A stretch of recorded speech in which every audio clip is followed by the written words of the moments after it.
One of the things that you'll run into if you spend any serious time reading about UFOs is something that ufologists call the contactee movement or contactee literature. These are people's stories when they claim to have been abducted by aliens or they claim to have met alien beings. And what's interesting to me as a theologian, as a biblical scholar, is the messaging. It's no exaggeration to say that the messaging that people supposedly get from aliens is inherently anti-Christian. And what I mean by that is Jesus is nothing special. He's a human that we selected to communicate to other people, or he's one of us. And it really doesn't do that to other religions. I think ultimately, if this is the content of the messaging, it's so directed, again, in anti-Christian or subversion of Christian theology, that it's very easy for me to think of it in terms of a deception. By, again, a superior intelligence, but not one that comes from another planet. We're talking about a sinister intelligence from the spiritual world, the kind of unseen realm that the Bible talks about. Jacques Vallée, who's a very famous figure in UFO studies, he's a computer science PhD, that was his real vocation. But Vallée, who is not a Christian, was one of the earliest people to say and to write for this audience that there is something spiritually sinister about this alien contact messaging. So it's not just me. There are non-believers, non-Christians who have noticed the same thing. I personally have two friends who focus on abduction research. They've documented over 100 cases where they will either lead someone to Christ or train a person to make it a spiritual confrontation when whatever is happening to them happens, and they have been delivered from repeated abduction experiences. In other words, they stop. If that's successful, to me that says there's some inherent spiritual element to this particular thing within this big umbrella world we call UFO stuff. There was actually a big conference in 1992 held at MIT, yes, that MIT, on alien abductions. And part of it was because there was a famous professor at Harvard, one of the psychology department, he was a psychiatrist himself, who was heavily into alien abduction research. His name was John Mack. He's no longer living. At that event, and it was held over a few days, there were a number of scholars who decided to tackle this subject. You can buy the papers, they were all published, and one of them was on what are the similarities between abduction narratives and satanic ritual abuse.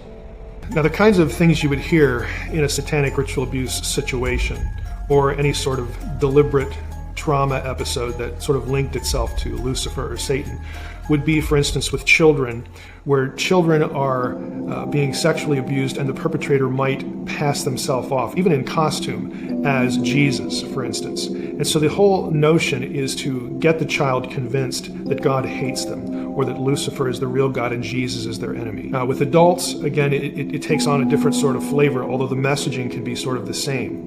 It can be a little more sophisticated. For instance, messaging that would be consistent with you're special, you're chosen. But there's sometimes this spin put on it that even though this is suffering, it's the shamanistic sort of approach, that this event will help tune you in more to the realities of the spiritual world, and that will prep you to take a message that people need to hear. In my mind, the ones that stand out as sort of pretty well, probably, obviously, getting into that territory, demonic in nature, are the ones that really sort of have a reaction to a person who is taught or remembers to sort of interject Jesus into the conversation. When you have something going on and you invoke the name of Christ, for instance, or you speak to the perpetrator in the name of Christ and demand that they stop or something like that. And again, there are hundreds of these sorts of cases where a victim does this deliberately, intentionally, and not only does the incident stop, but it never repeats. That tells me that there's a demonic element, a pretty clear demonic element to what's going on. So when you have that kind of situation and you address it with sort of a spiritual weapon and then it's done, to me that suggests pretty strongly that we had a supernatural event going on here. In terms of specific examples as far as contactee messaging that I would view as sinister, something that is spiritual darkness, lurking in the background, in the history of ufology, there have been a couple of very famous contactee episodes. One of them involved a guy named George Adamski. Adamski became very famous in the 50s. And thereafter, for supposedly being contacted by an alien presence, visiting Venus and all these different planets, having this or that vision. I call them visions, but he would actually say he went to these places with his alien friends.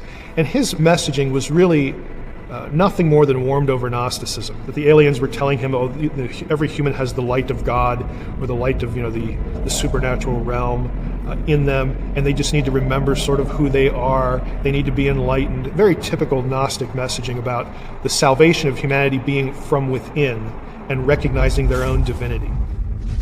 Gnosticism was an ancient, and still is, belief system that was a strong competitor to the early church because it used biblical language, it used Jesus stuff as part of its presentation of what salvation meant and what the nature of the world was. But the short version of Gnosticism is that there's the true God in most remote history, and he took of himself to create other eons. These eons were entities, and one of these eons transgressed the will of the supreme deity, the true God, as Gnostics would like to say. But one of these eons transgressed and decided, well, I want to create a being sort of like me, like my maker did. And that being, Sophia, creates a being that is evil and sinister. And that is the being that creates humankind. That is the God of the Bible. He's a bad guy in Gnosticism. And the good guy in the Gnostic story is the serpent, because the serpent is the one who comes to humans and says, hey, you people don't really realize what's going on here. Did God really say, did your maker really say, again, the bad guy, this or that? And so the serpent is viewed as trying to enlighten humans to the nature of who they are. There's a little spark of divinity in them because of where they came from. And it's a very old system. It's very self-oriented in terms of salvation. Salvation is not about taking care of a sin problem. It's about becoming personally enlightened to your own divinity. And you can see this kind of messaging in a number of contactee episodes in the history of UFO studies. I think the reason why we get a similarity here, or an overlap, between alleged ET messaging and Gnosticism is that there is a good part of the whole alien thing, the alien subject matter, that is inherently spiritual. Again, this is a wide, far-ranging kind of subject, and at least part of it is really about, apparently, spiritual messaging. And who's going to be interested in spiritual messaging except spiritual beings? Okay, so you have competitors to God who have their own kind of message to direct humanity away from the truth. And it's very convenient, again, to use a certain set of ideas. But here we are in the 20th century, okay, with these contactee events. And so I view this part of ufology as really nothing more than intelligent, demonic beings using old lies and repackaging them for a 20th and 21st century audience. What to a 20th and 21st century person would be godlike? An extraterrestrial. It's very simple. It's an intelligent being that isn't us. It's not part of the animal kingdom.